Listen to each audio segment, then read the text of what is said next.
ढोल गंवार सोत पशुरारी, सकल ताड़न के अधिकारी। अब ये सीख से है, शिक्षा से है। तो मैंने शुरू में इसी बात को कहा ना, ये विरासत में नहीं मिलती।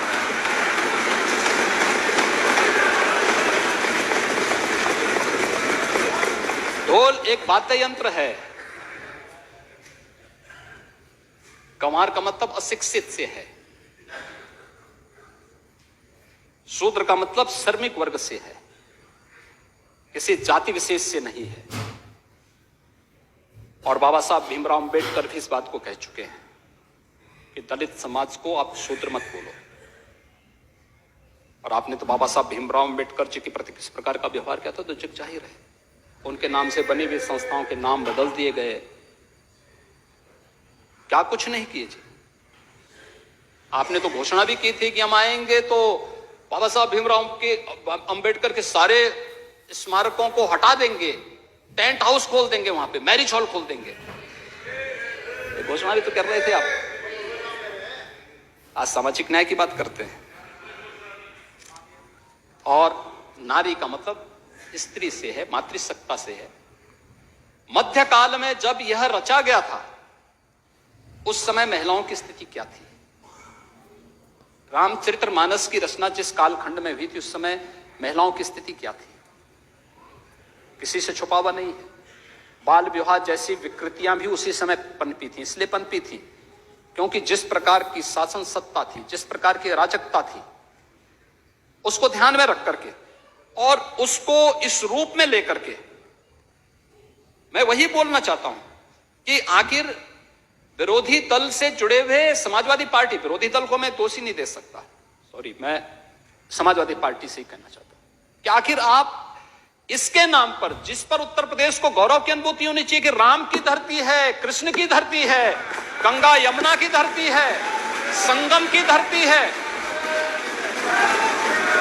और उत्तर प्रदेश की धरती पर रामचरितमानस और वाल्मीकि रामायण जैसे पवित्र ग्रंथ रचे गए, जिस उत्तर प्रदेश वासी को गौरव की अनुभूति होनी चाहिए, आप उस पवित्र ग्रंथ को जला करके क्या देश और दुनिया में रहने वाले 100 करोड़ हिंदुओं को अपमानित करने का काम नहीं कर रहे हैं?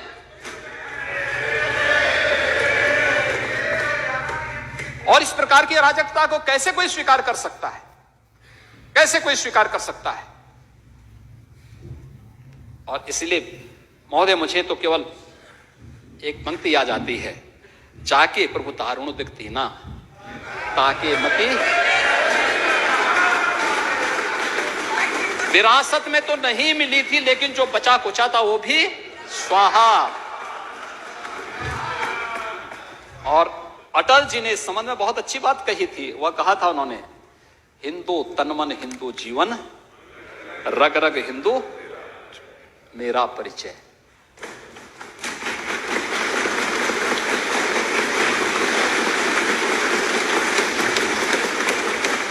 हिंदू कहने में शर्माते, दूध लजाते लाज न आती, घोर पतन है अपनी मां को मां कहने में फटती छाती।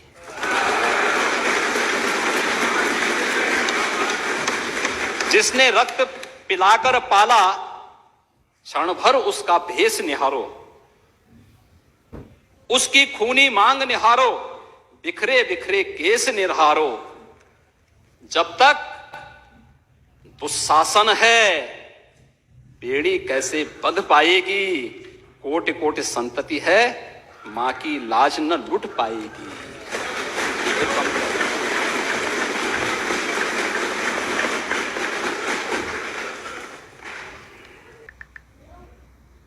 और था मध्यकाल के एक बहुत प्रसिद्ध धार्मिक ग्रंथों को लेकर के, श्री रामचरितमानस को लेकर के, तुलसीदास जी को लेकर के।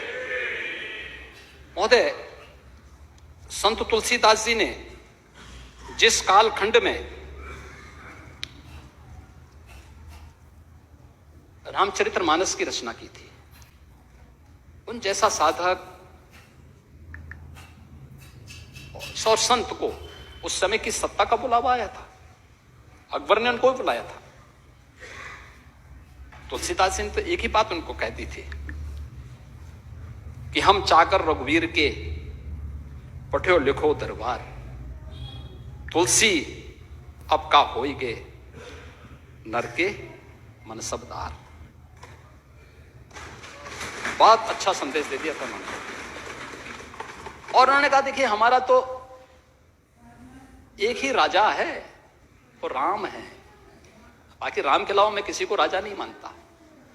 आज भी रामलीलाओं का जो प्रचलन है संत तुलसीदास जी की देन है, समाज को एकजुट करने के लिए।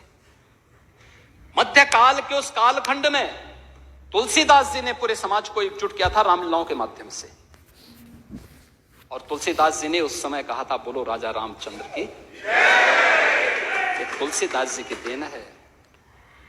लेकिन तुलसीदास जी को और रामचरितमानस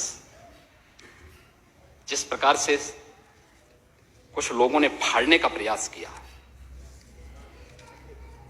ये जो कृत्य हो रहे हैं, ये जो कृत्य हो रहे हैं, अगर किसी और के साथ हुआ होता, किसी अन्य मत और मजहब के साथ हुआ होता तो क्या होता, क्या स्थिति होती? यानी आप जिसकी मर्जी आए वो हिंदुओं का अपमान कर ले, जिसकी मर्जी आए वह शरारत कर ले, अपने अनुसार शास्त्रों की विवेचना कर ले। आप पूरे समाज को अपमानित करना चाहते हैं। महोदय मैं मॉरिशस गया था। मॉरिशस के प्रवासी भारतीय दिवस के कार्यक्रम में मैं गया था।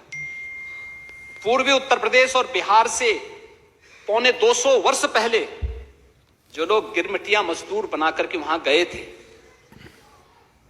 आज वे लोग राष्ट्राध्यक्ष के रूप में हैं अलग अलग देशों में। उन्होंने समारोह किया था। भारत सरकार ने मुझे उस समय भेजा था। जब मैं गया तो उनके पास जाकर के मैंने वहां देखा, मैंने उनसे पूछा, मैंने कभी आप के पास कुछ चीज है बची हुई जो आपके पूर्वज विरासत में लेके आए होंगे? उन्होंने कहा हाँ साहब हमारे घर में है। मैंने कहा क्या है? वो रामचरितमानस का गुटका था। रामचरितमानस था वहां पे। मैंने कहा आप पढ़ना जानते हैं? कहा नहीं पढ़ना नहीं जानते, लेकिन हमने जो विरासत में सीखा है वही हम उसको याद रखते हैं। वैसे तो भोजपुरी में अवधी में लोग बोलते हैं और वही मैं बोलना चाहता हूं महोदय। यहां पर हमारे मान्य सदस्य हैं, समाजवादी पार्टी के व्हिप हैं या ये अवधी भाषी हैं, इनके आगे पीछे राकेश सिंह भी हैं। हम इस बात को जानते हैं कि रामचरितमानस अवधी में रची गई और अवधी का एक वाक्य है कि भैया इतनी देर से पेका ताड़त आहा। आप कुछ बताएंगे इसका अनुवाद क्या है?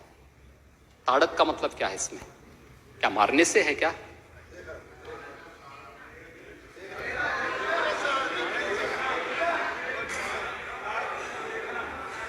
देखने से है न हो। अरे फिर अध्यक्ष महोदय, संरक्षण अध्यक्ष महोदय आपसे संरक्षण है क्योंकि आपने मुझे रोका था, याद है आपको? मैंने आपको रोका नहीं कभी। मैंने कहा मैंने नहीं बोला। आउट ऑफ कॉन्टेक्स्ट नहीं बोलना चाहिए, आउट ऑफ कॉन्टेक्स्ट भाषण नहीं होना चाहिए। अध्यक्ष महोदय मेरा आपसे यही निवेदन है। ये कंटेस्ट में है ना, इसमें माननीय अध्यक्ष जी जब नेता विरोधी दल बोल रहे थे हाँ तो कोई मुझे तो क्रिकेट का विषय जो आया वो क्या आउट ऑफ कॉन्टेस्ट नहीं था क्या? वो भी आउट ऑफ कॉन्टेस्ट था। ये अपने आप में नहीं, ये टोकना नहीं चाहिए ये बात। एक जब नेता प्रतिपक्ष बोल रहे थे किसी ने भी नहीं टोका, माननीय मुख्यमंत्री जी बोल रहे हैं, बाकी ये टोकना नहीं चाहिए महोदय। दूसरा है हमारे बुंदेलखंड से मान्य सदस्य कितने हैं? थोड़ा हाथ खड़ा करेंगे सब लोग बुंदेलखंड के।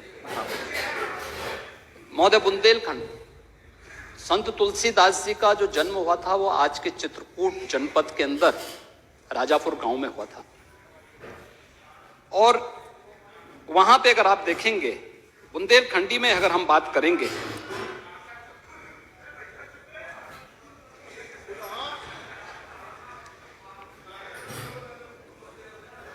एक बुंदेलखंडी में भी एक वाक्य में बता दे रहा हूं।